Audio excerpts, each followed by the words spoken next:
Hey everyone, welcome back to Scuttlebutt. Thank you again for joining us. I'm Vic. I'm here with William. Howdy, y'all. And as always, we are extremely honored to welcome our guest, Lieutenant General Charles Chiarotti. Sir, thank you so much for being here. Thank you.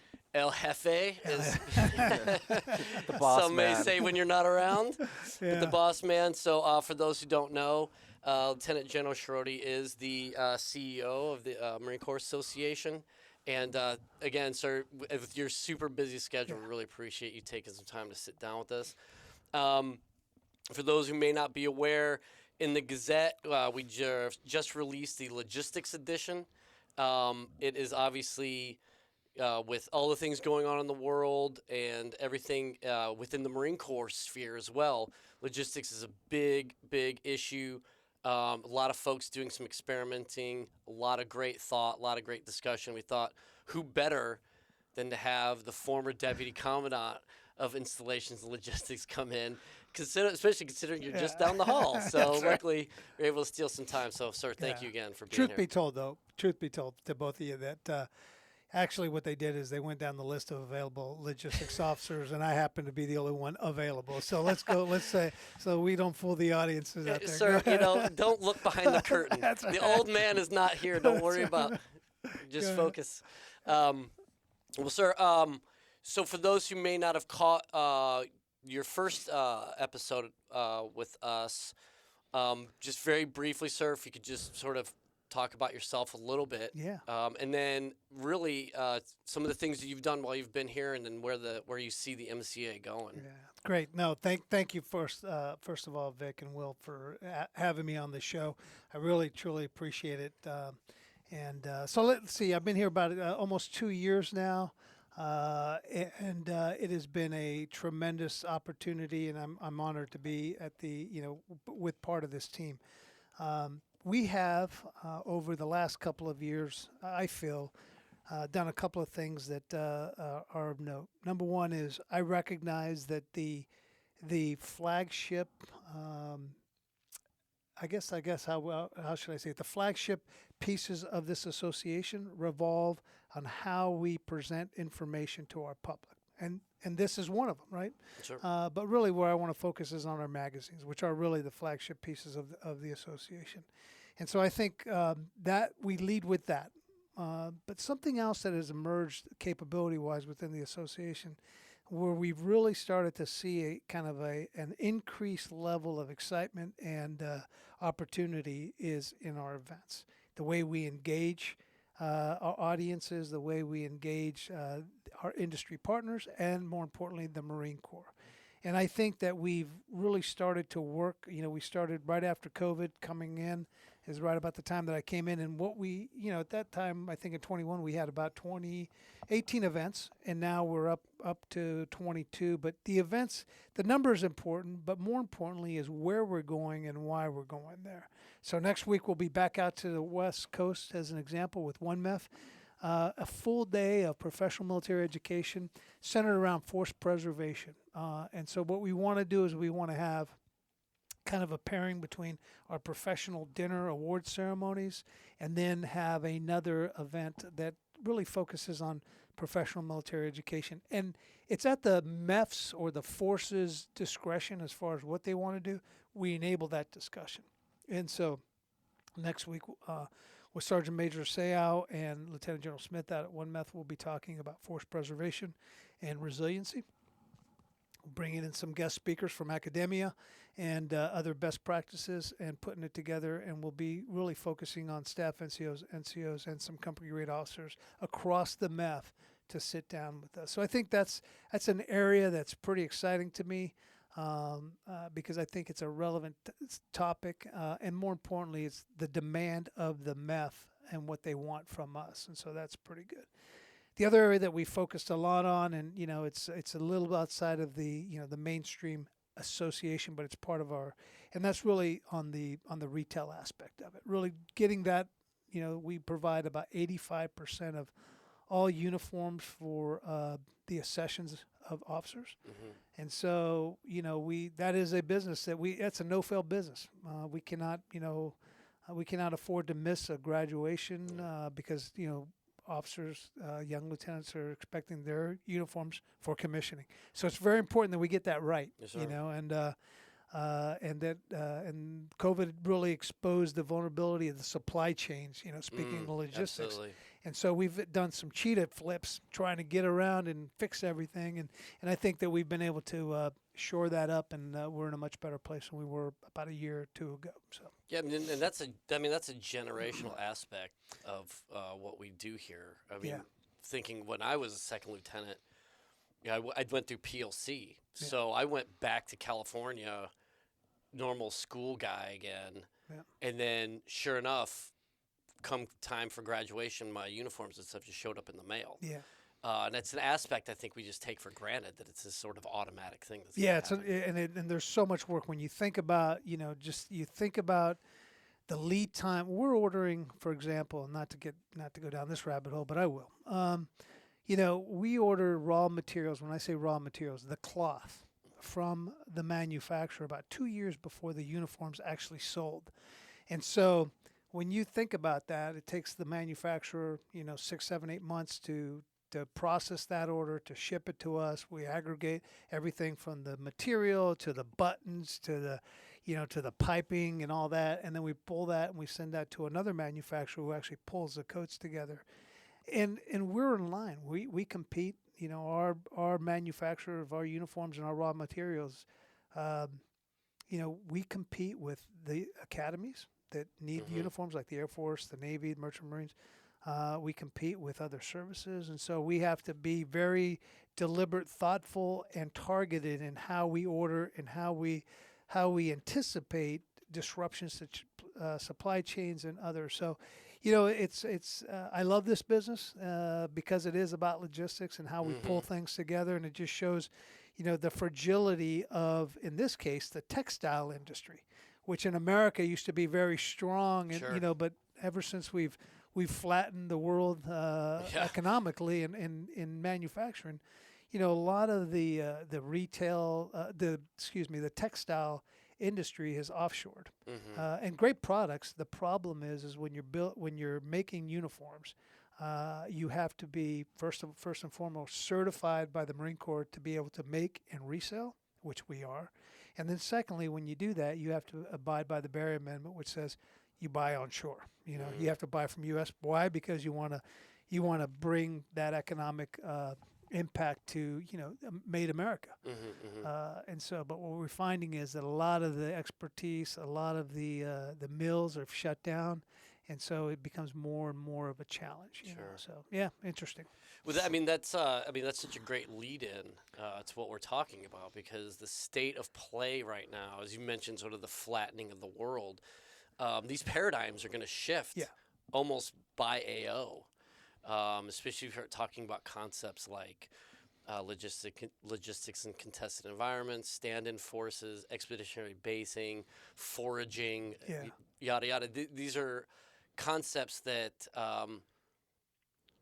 I don't think we've necessarily grappled with, or at least we took for granted, just in sort of the everyday. And now we're also looking at this paradigm where the military and the Department of Defense isn't quite at the pinnacle of this distribution system, or at least the supply chain like we used to, right? Like corporations like Amazon and but Amazon and all of its subsidiaries, they're doing it in ways that I think a lot of leaders and a lot of key thinkers are seeing that, like, we need to get on board with this. Yeah, this is in my generation, as I've kind of looked back on, where we've come from and where we're going, or where we think we're going, and the model was, a very industrial-based model where you build, the way you build readiness is you build big mountains of stuff, and you have them in warehouses, and you have them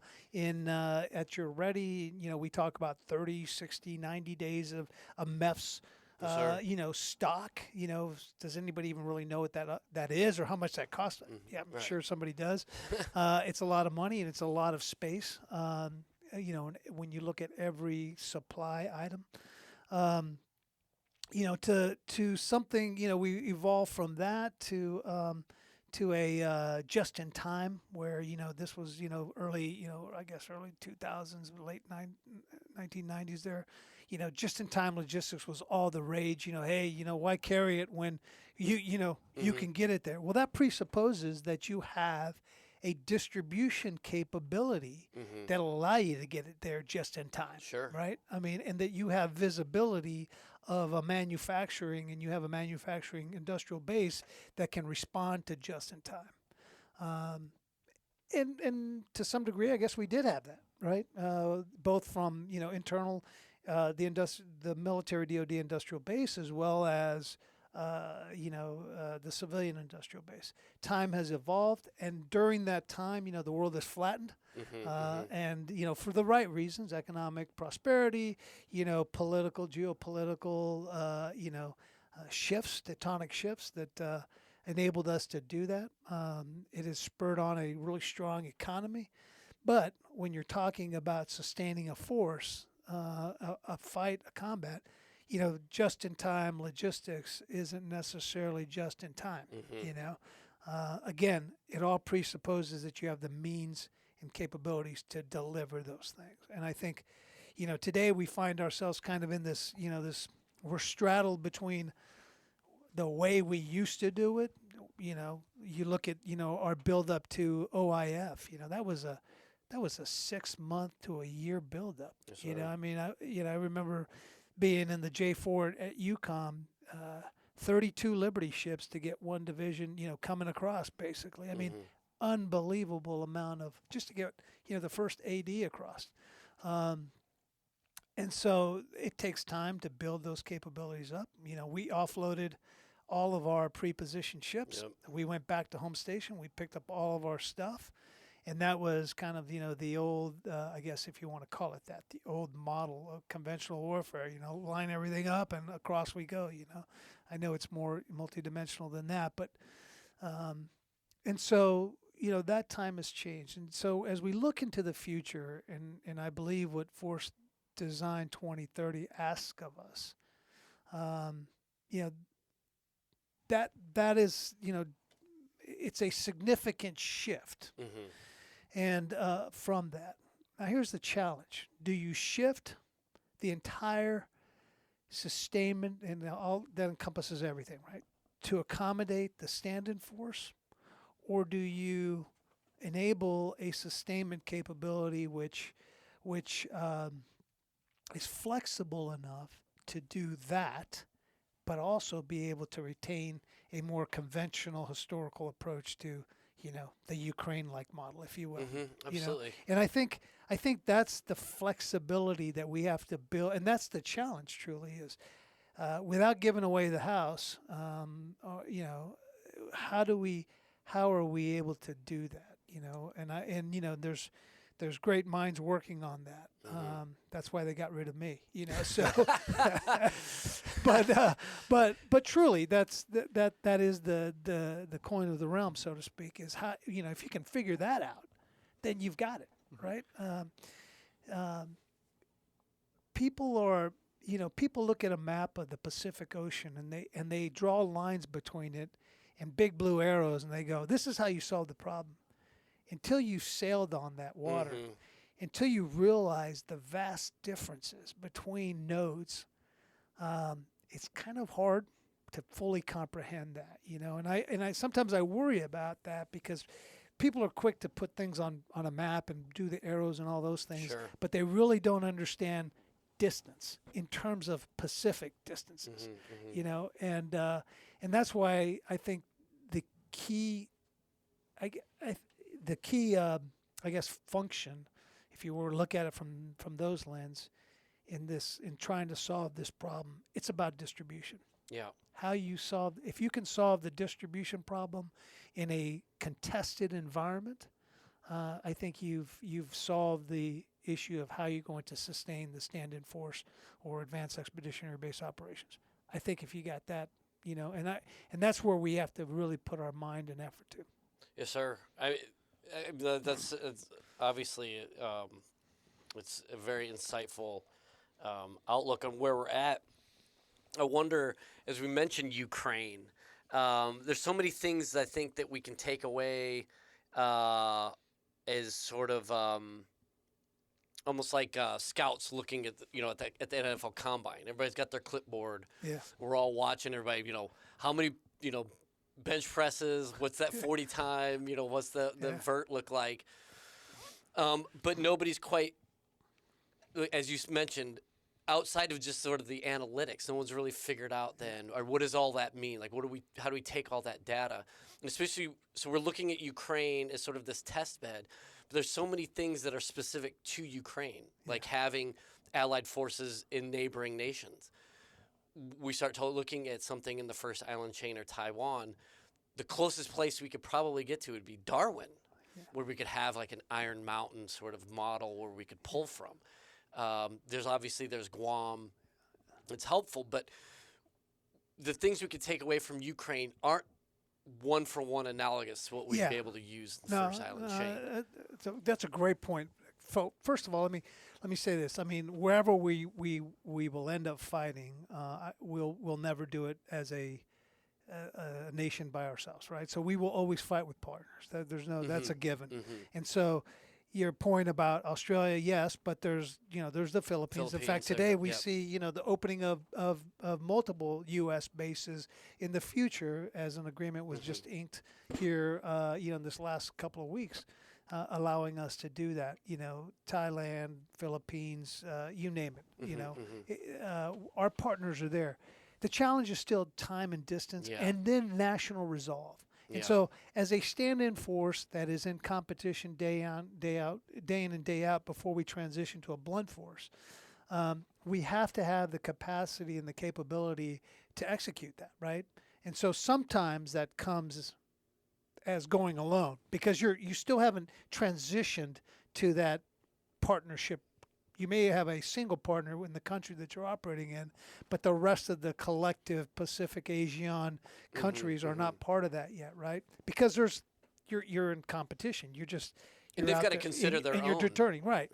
Their national interests aren't at stake yet, right? And so we haven't turned that faucet on. And so you have to look at how do I sustain that stand-in force initially, in competition, and then how do I enable it to transition to a blunt force rapidly, and then be able to sustain it? I know that part of the role of the combatant commander and ultimately from a service perspective, the component commander is to establish and prepare the theater for the introduction of, in our case, Marine forces, right? And so everything that we do at the component level is about enabling that. I mean, that's what we do. So it's enabling host nation agreements. It's recognizing what the capabilities and capability gaps are, and then being able to pen those types of agreement. It's doing market surveys, and I say that in a commercial sense, but it truly is. It's what can the market bear? When you talk about foraging, I get this image in my mind. Well, foraging is great for, a soft team of about 3 or 4 people that are out there, and they kill one chicken and they can survive off of that for the way. But the minute you introduce more than 10, U.S. Marines, that's devouring. That's not foraging. That's, hey, I want my chow and I want it now. But and chow's an easy thing because I think you can to some degree probably. You can live off the economy. You can have some basic survival things. Sure. All those things. I get that, but how do you forage other things, other things that are needed?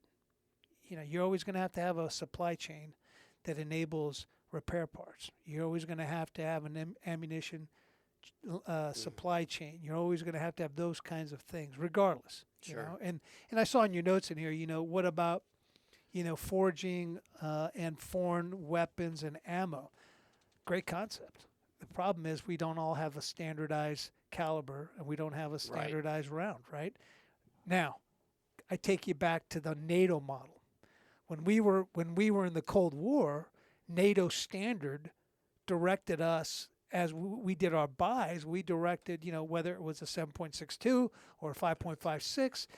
we had standardization in certain capabilities for that reason, so that we could pick up that weapon system, or that have mutually supporting agreements that enabled us to have similar capabilities, so that we could have interchanging of stuff. You know, that's why you have a NATO standard, so everybody can kind of have similar, and you can reduce the supply chain, or you can have a lead nation supply one item over another item and things like that. But in the Pacific, we don't have that. Yep. We have disparate countries that have come together under, different agreements, whether it's ASEAN or, whatever you call it. But from a military standpoint and military capabilities and supply systems, they are uniquely different, and so you don't have that. So yeah, you could pick up an AK-47, great. You probably found a lot of those around, but then you've got to change the whole force to do that, right? Absolutely. And there was an article that was actually really well written in the Gazette that had talked a little bit to this aspect. And his solution was we need to open and expand our foreign weapons course, so that Marines have this basic understanding of the weapon, so that part of foraging could be, when I'm out of ammo with this, I'm going to pick up the dead enemy's weapon and be able to use it, which is I think is a nuance at the tactical level that can be explored, but it really doesn't do much for us at the operational and strategic, because like you mentioned, distribution supply chain, it doesn't solve that problem. Yeah. Again, it's not like, oh, well, he can pick up that AK, so then now we can shut this part off and focus on maybe as because your use of the term supply chain there is interesting, because reading the March issue Gazette, which is available for everyone to go check out. Shameless plug, love it. Join the Marine Corps Association, read the Gazette. We're seeing like less of the terminology of sustainment chain, which implies like linearness, with sustainment web. So within that sort of like changing mindset, is that more of a greater possibility, where you have, like, rather than having to worry about outfit it via a direct chain like supply chain, you have a more distributed. Is that more? Yeah, no, absolutely. Well, that's a great point. We have historically been linear in our supply chain thinking. That doesn't necessarily mean that A equals B equals C, that kind of stuff.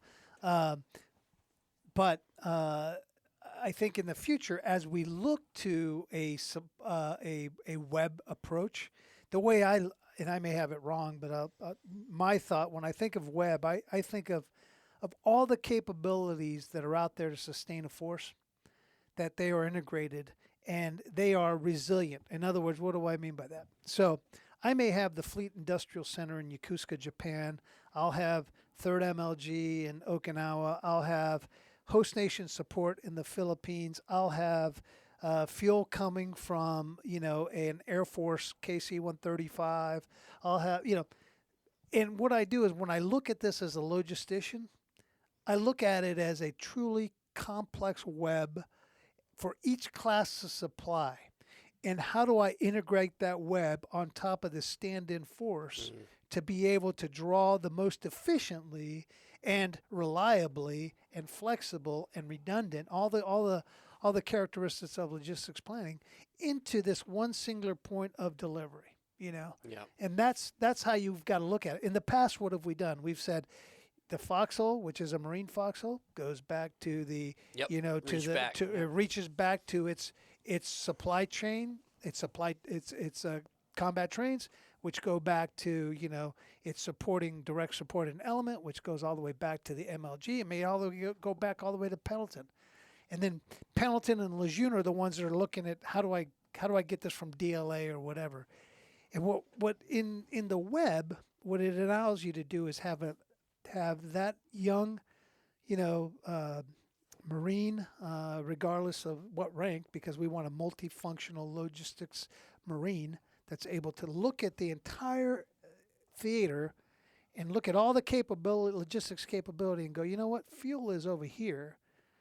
It's probably better for me to reach over here. Or that supply part, that alternator that I need for that vehicle, instead of going back to Camp Kinser, Okinawa, I can get it from the Army that's located 200 miles closer over here, or these guys have it in their back, in their supply Class 9 block over there, or the local Honda dealer carries it over here. Right. So it's having visibility of the entire logistics architecture, and then being able to integrate that and being able to push and pull as needed based on, how you see it on the ground. Very complex. What that means is that you're going to have to raise the education and experience level of our young logisticians, because they have to be able to understand Sure. that all this is out there, and how do I pull it, That brings an interesting question, especially as we're talking. Well, I guess as we broach the idea of AI, Yeah. autonomous systems, this idea, I wonder how much do we need to bring the younger generation up? Or is it more that we need to bring us older folks down? Because it seems like for some of these younger kids, this kind of behavior is intuitive because they've grown up with this multifaceted, multi-leveled, layered domain, this World Wide Web that has become an absolute critical part of their lives. I think maybe they understand that concept, maybe than us who grew up with, like you said, this sort of linear model. And so, and if that is the case, then what does the Marine Corps or the DoD, as matter, need to do to make that understanding that these kids already have a reality for them to then start manipulating? Like, does GCS Marine Corps, is it does it provide that level of flexibility and oversight, or do we need to start looking at more, having AI do more for us so that it is just a push button sort of thing? Yeah, I mean, I would, I think to your point, I'm very analog in my view of the world, I guess, just because of my age and my experience. And so, does a young Marine today have the intellectual or the experience to do more? Yeah, absolutely. That goes without. Each generation has a higher level of technological exposure, and therefore has knows how to employ it better than I ever would be. So I agree wholeheartedly with you there, Vic. What do we have to do today? I think when you say GCSS Marine Corps right now is a Marine Corps capability. Now, it has tentacles that reach out to other services, stockpiles, DLA, those kinds of things. It's a start, but it still is a very clunky, and if you're talking about a small force on an island, is that the right solution? I think we need something that's more versatile, more flexible, faster responding. When I go to Amazon, I don't care what the hell's behind it. All I care is that I look at that car part, and it is what it is, and it gets delivered. Yeah, get it by tomorrow. That's it. That's all I care about. I don't care where it comes from. There's some people that say, well, I don't want to buy it from this country or that country because of quality. But again, let's move all those prejudices out of the way and biases. Let's just focus on, an app that is centered and gives the individual on the ground, number one, familiarity, because they know how to use that. Number two, reliability. And there's a high level of confidence that when you use this, it will come. But behind that app, you have to have all the pieces plugged in. Sure. And that's where I keep going back to, we have to today, in day-to-day work at the component combatant level, you have to enable that. And even at the service level, you have to work all those pieces out, both the legacy pieces as well as the ones that we think ahead. Yes, AI can enable us because AI will enable us to predictively anticipate what our consumption rates are, what our failure rates are, what our resupply rates are, all of those things. And we'll be able to do those calculations and think advance. And perhaps maybe the things that we want to pre-stage, we want to cache, are those things that the system kicks out and says, you know what, you're going to need a lot of this stuff. And you're probably going to need this. You won't have the distribution means to do it. So let's hide in plain sight. Let's build a, stuff worth of, containers worth of stuff and just park it in a country. Who cares if we, it's expendable stuff as long as it's not precision or any of the more sensitive things. Those are the things that we can deal with exceptions. I'd rather position food and water and tires and crap like that. That take up a lot of space. I don't want to waste valuable strategic lift or operational lift on things. Let me give you a story. When we started out OIF, when we first started out after 9/11, and we were doing sustainment to Northern Alliance into out of the UCOM AOR, we were carrying in the back of C-17s. We were carrying fill, rock, so that we could lay aprons down. We could lay runways down to enable throughput. I mean, that's air supremacy there. When you can do that uninterrupted and you can afford to have C-17 carrying fill, that's pretty impressive, I mean, that was the number one priority to move, and we moved it, That was seen as the most important thing. In tomorrow's fight with a peer competitor, we won't have that. Right. And so you've got to work around that. You've got to get rid of all the stuff that you think you will need, the high end, the MREs, because we can afford to lose those either through spoilage or through loss in combat or whatever. Put those somewhere where you think you might be operating out of, and then really focus on the niche things, the missiles, the precision stuff, those parts. Now you can use a smaller footprint and distribution, smaller lift requirement, and you can get those in and out under the radar, so to speak, for that stand-in force. I'm not talking about that's how you should deal with the entire spectrum of from stand-in all the way up to blunt, all the way up to a larger force presence. Mm-hmm. But for the small things, you could do that. So it's pre-positioned caches, located around, hiding in plain sight, so to speak, however you want to call it. So. No, that's awesome. And then, so to that point, then is where one of the the big sort of lightning rod issues that have come up has been this decommissioning of the MIPS rods. Yeah.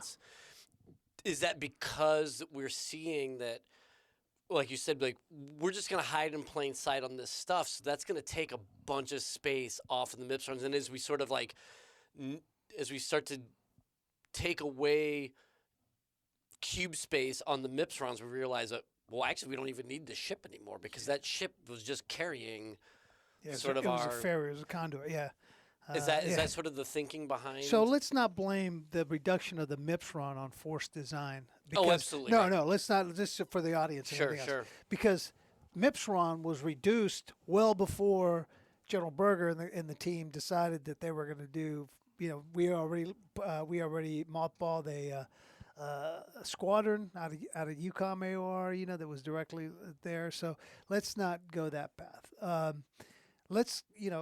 So today, as we look at it, the other issue, and it's kind of another issue. I believe that MIPS run also became, to the naval service, became a contentious because you've got to replace those ships. Yeah.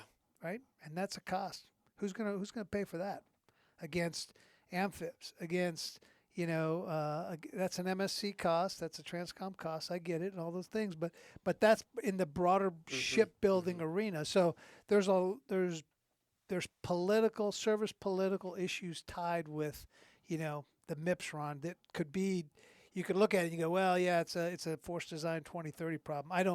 I believe there's some of that because as you change the force around, you also look at, perhaps we don't need, to your point, Vic, we don't need as much space on the MIPS run, right? Conceptually, we change how we operate because, let's face it, if we are in a fight with a near peer or with a peer competitor, do you not believe that they know how we're going to get there? Right. Right. So what's the first thing, An undefended massive ship. Yeah. If you've ever been out to Saipan, and you look at the ships on hook there, the squadron, right across from it is a Chinese, they're anchored facing the Chinese casino.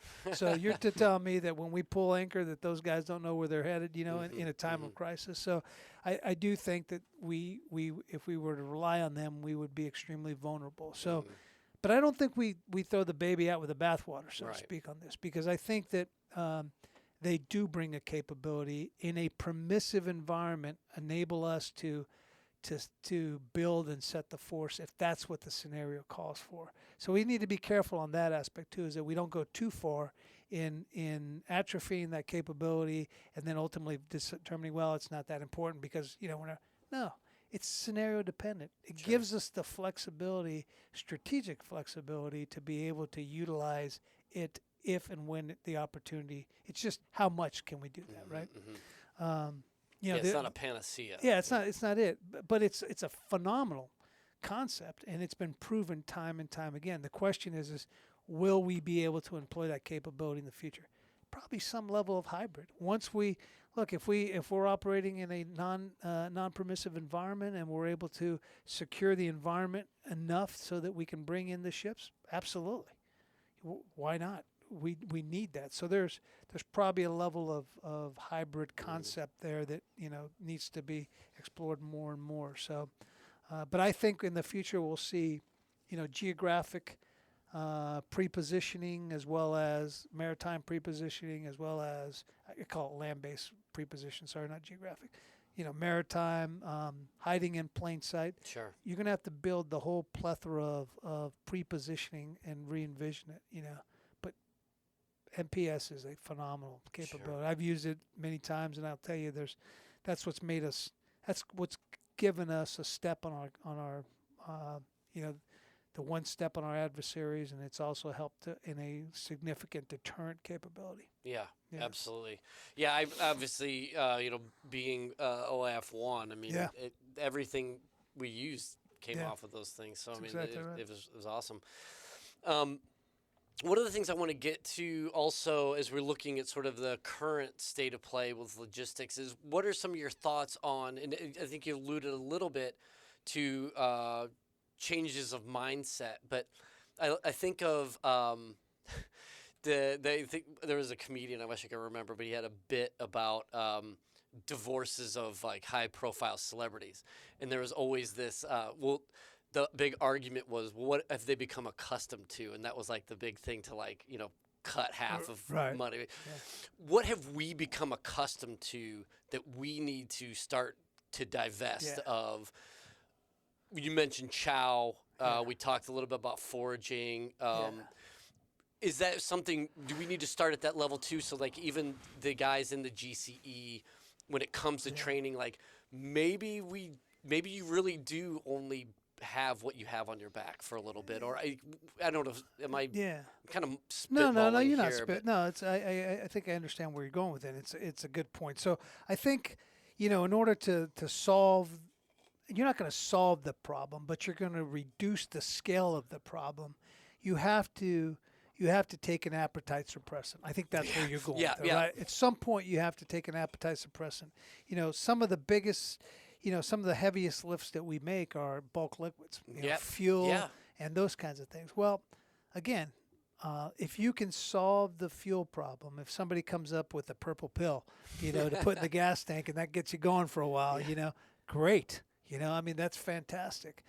But we don't have that. Yep. And so until we have something like that, we can offset with solar power. We can offset with multi-fuel. We can offset with burning algae, I don't know, whatever it is, but you have to have an entire ecosystem that absorbs that and is able to translate that, right? And I think in the future, battery, solar, you name it. I think those are all very viable. Just look and see the roads today. No one would have believed that, so many battery-powered vehicles are out there. We need to transition that to military vehicles. Our procurement system has to enable that, and there's a lot that goes into that because you have to have reliability, you have to be able to turn that engine when you have to turn that engine on, right? Yeah.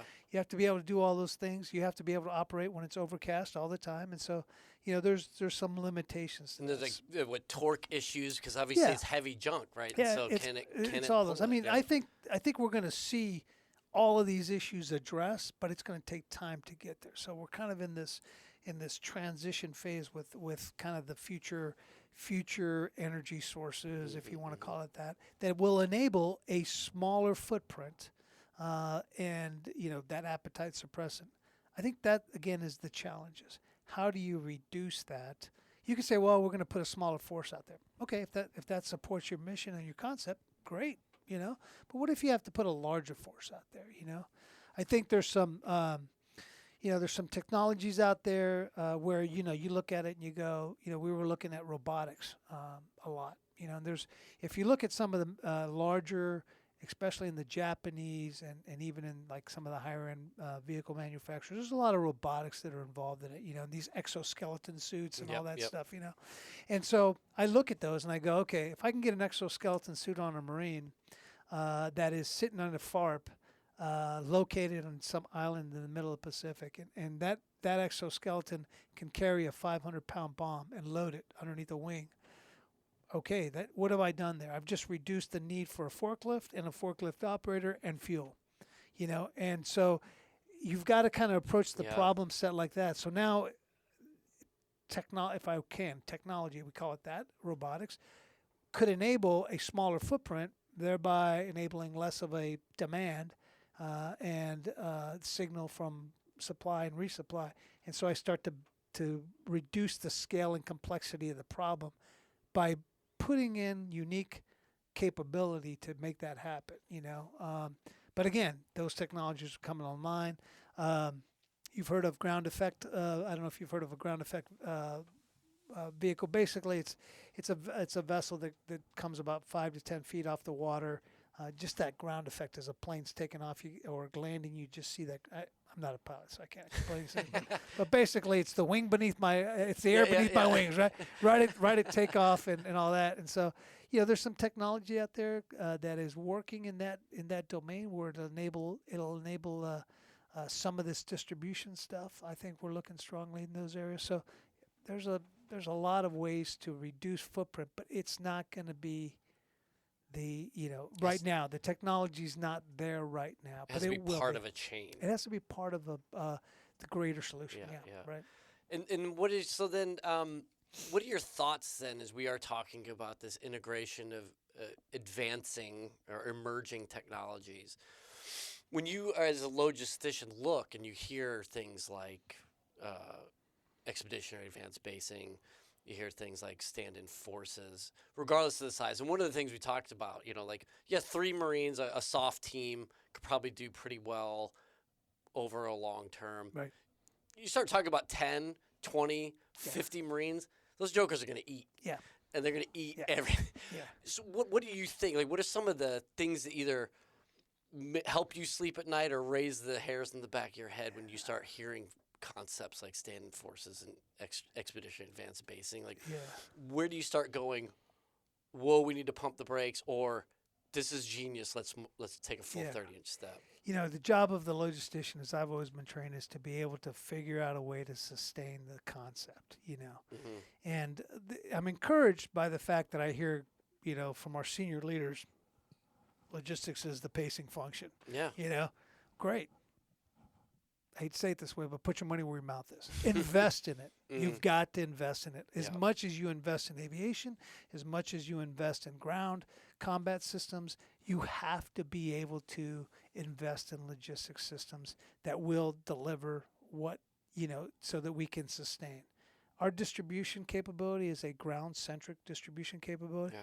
We have to, if we're going to fight the way we envision ourselves in the littorals, regardless of which AOR in the world, we've got to be naval in our capability tool bag within the Marine Corps. We've got to be able to have capability systems that will enable the distribution, the means to sustain concepts. They're great concepts. There's no doubt about them. Absolutely, but the commandants have said this, and every senior leader that I've heard has said, the long pole in the tent is logistics. Okay, what are you doing about it? Truly, what are you doing? How are you invested in it to make sure that we have the capabilities that we need for the future fight? So, short of that, I think what should give us, where we should really concentrate our current efforts, because you've got a problem here. I look at this, I love the MU concepts. I mean, the mission sets that are assigned to the MU, the way, the brainchild behind the MU and everything else. I mean, what a phenomenal concept. A MEU goes out, and it has a range of missions that it can do, and the force is task organized to do that. I view that the same way from the logistics force. We can task organize a gnat's ass. We really can. Give it the extra capability that we currently have, additive to what we currently have, and I believe that we can sustain anything. With the distribution needs that I keep talking about. But short of that, if we think we want to reorganize the entire MLG and the logistics system and all that stuff, I think we're being too short-sighted, and we're reducing our flexibility to do what we need on the logistics side. We talk about, for example, do we want to get rid of maintenance battalions? No. Maintenance battalions are the center of excellence for maintenance in the MEFs. They maintain the operational. We're not going to be rebuilding engines in an EABO scenario. Right. But we need mechanics that know how to rebuild engines, because those are the same ones that we're going to have a multifunctional maintenance marine that can fix everything from a Toyota Hilux all the way to a tank engine, so to speak. And I'm exaggerating for the point there, but it is the schoolhouse for the MEFs to train. So we generate from those functional areas, we generate the marine and the capabilities that we need to task organize into these direct support elements or these littoral support elements or whatever they may be. Yeah? No, that's such a great point. It's something I didn't really think about, with some of those second and third order effects of restructuring or reorganizing, or God forbid the D word, divesting of something. But we lose those centers of excellence, because if you don't have them, then you don't have people thinking about it anymore. You don't have people working on it anymore. You're not innovating on those platforms or in that. So that just goes away. Right. And that's awful. Yeah. I mean, we have to have. I mean, there's unique technical skills that have to be. Everybody. Well, it's just a truck driver. Yeah. Yeah, it's just a truck driver till the truck driver gets in an accident, and then you find the causative reasons were because it wasn't he or she wasn't trained enough, or because the loads were unsecured, or because whatever the case is, or we have to have these we have to build the experience base and have the functional advocacy within those centers of excellence, because otherwise we dilute it too much. Yeah. And then we lose the skill experience that's passed on from one Marine to the next. Yeah. And we've always been proud of that. We've been able to do that. So yeah. Until we have Nirvana, and we have the next the next capability, technological capability that will eliminate truck drivers. Self-driving trucks. Yeah, it's absolutely. Leader follower capability. You have one driver and 3 trucks are able to fall behind it. Those are all technologies that are coming online. When they come online, yeah, maybe we can have this discussion of replace or divest. But right now I think we're too early in that conversation. Yeah. And we still need to be able to maintain those centers of excellence. It's almost as if our anxiety over this emerging peer threat is allowing us to be as patient with some of these emerging things. That's that's an excellent point. So again, you've got to go back to the National Defense Authorization Act of 2018, right, which set the time, right? It said, hey, your near peer competitor is China, that's the one, or your peer competitor is China, and they're going to have the capability to basically dominate by 2030. Okay. That's the rush. Yeah. And if, by all accounts, and I haven't had an intel estimate in a long time, but everything that I hear and read in open reporting is they do have it. And that timeline is no longer 2030. It's more like 2026, in some areas. When you look at their carrier capabilities, their carrier capability, 10 years ago was non-existent. Today they're running, I think they're on the 3rd or 4th carrier. Yeah. The keel's probably laid for the 4th one, but they're running flight ops. So when you have an adversary that or a competitor that can pace at that speed, you've got to do something quickly. You just have to, when you do something quickly, you have to be very deliberate and thoughtful, though, in how you do it. You know, the traditional ways of, you know, it takes us 10 years, you know, to bring something on, Right. or, you know, that's not going to work. We have to do something quicker. GCSS Marine Corps, you know, I talked to somebody who started GCSS Marine Corps, and they had retired from the Marine Corps, and they were coming into their second GS job, you know, and this is when we were just letting GCSS Marine Corps. So that thing's already outdated in many aspects, right? Right. We can't do that for the future fight. Yeah. So you mentioned the term pacing function and pacing threat in relation to each other. How is China the logistician's pacing threat? And in the sense, like, where do we see their capabilities? Because you mentioned some like strategic assets. Like, where does that go across the board? Well, you know, so I think, you know, when from a logistics standpoint, when you look at their capabilities to manufacture, because you got to go back to the industrial base, right? I mean, I think it's, you know, their capabilities to generate resources to build, you know, capabilities, airplanes, trucks, boats, ships, whatever, weapon systems. I'd say it far out matches ours, you know. And so when there's that level of industrial capability, obviously, and ours is somewhat limited by the fact that we've offshore a lot of our, you know, our manufacturing capabilities. You know, our opportunities to build this web that I described earlier become very limited, you know. And so, you know, I think that's probably where you look at it. I mean, does it become a pacing? I think the pacing threat is one that's just viewed at truly as is defined. It is a threat, existential threat to the nation itself. Is it uniquely logistics? Other than they have a broader, you know, I think a more robust industrial base than we do, and have the ability to turn quickly on their supply chains and process quickly. I think that's where, you know, there's something in quantity over quality sometimes, and I think this is one of those cases. For sure. I mean, that the one positive of autocratic regime is, I say I want it. That's I don't know why exactly you need other people to talk to about this. I said I want it, so let's make it happen. That's true. Yeah. So, yeah. Well, you know, and just hearing you talk, Sarah, it makes me think a lot of sort of Rome's strategy. And historian, please correct me here, but when Hannibal had come across, and every general that they threw out was getting defeated, they finally figured out, like, well, we'll just batten down the hatches. They don't have a logistics supply chain. Yeah. They're just going to eat the land until they can't anymore, and then they'll have to go home. Is that sort of how they defeated Hannibal? I'm not an ancient historian. Okay. Well, let's say that's how they did it. Yeah, Sure. just for sake. Yeah.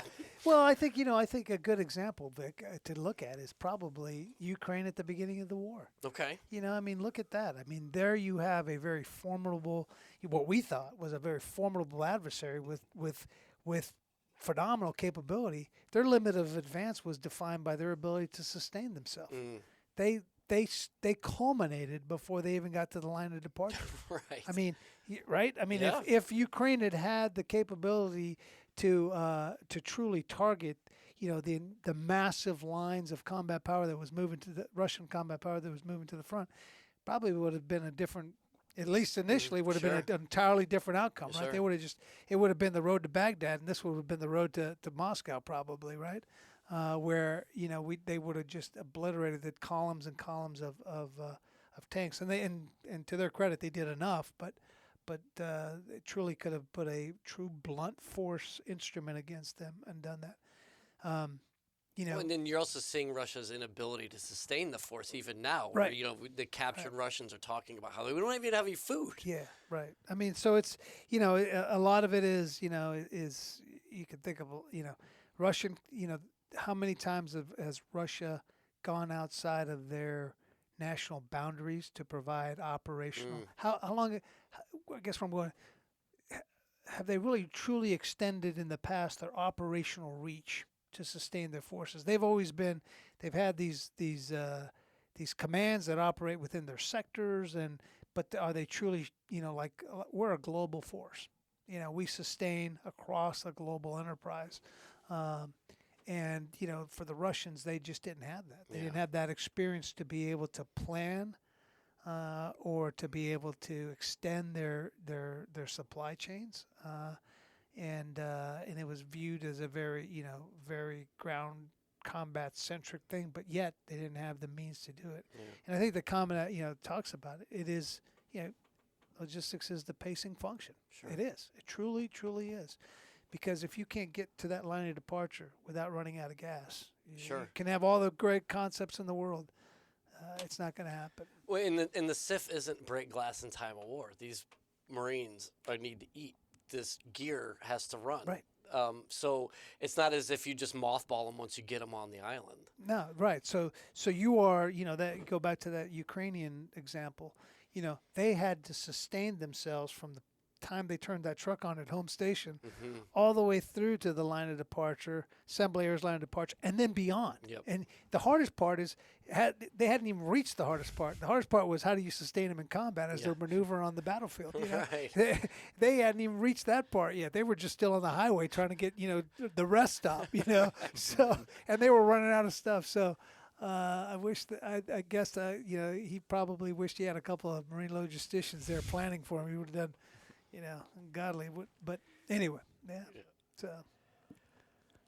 Well, yeah, that about covers what I had to offer. Okay. I think, Vic. Though this has been fantastic, sir. I'm again so generous with your time, especially as busy as you are, sir. So I really appreciate you. This has been great. As an Amtrak or heavy junk guy, there you go. Logistics. A very small community understands very well. The logistics literally keeps the damn thing going, and so just fascinated to hear you talk from your expertise and your understanding of what's going on, and so your insights have been awesome to facilitate this discussion, sir. So it's exciting, and I think just number one, thanks to both of you for doing this because I think it's invaluable to, not because I'm speaking, trust me, it's not that, it's but all the other work that you guys do to capture, from everyone from a lance corporal all the way up to a general or civilian, whatever, to capture the experiences is so important to catalog those and have them available to our members to kind of read, enjoy, listen to, all those things. Everything I said, I just want to caveat with this. Our Marines are what really make or break us, and I think our Marine Corps today is in great hands. Absolutely. And I'm extremely proud of the fact that I have a daughter that serves in the Marine Corps. I have a son that serves in the Air Force, and I also logistician. Also a logistician as well. Maybe she's probably going to kill me for saying that, but the point is that there's some very smart people that are working on this.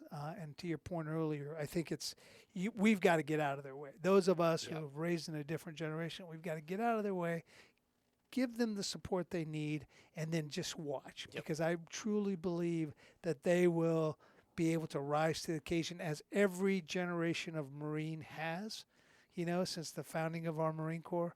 They've always gone and they've gone, wow, how did you do that? When you look back at it, and it was just the innovative spirit, the esprit de corps, the motivation of our young Marines, and the leadership that really get them to that point. So, thanks for having me. I agree 100%. Yep. Well, thank you again so much for being here, sir. Absolutely. Thanks. See you around. All right, thanks. All right, all our listeners, thank you so much. Scuttlebutt is a production of the Marine Corps Association. I am William Truding, but you've also heard the voices or contributions of Vic Rubel, USMC retired, Nancy Litchman, or Ty Frazier.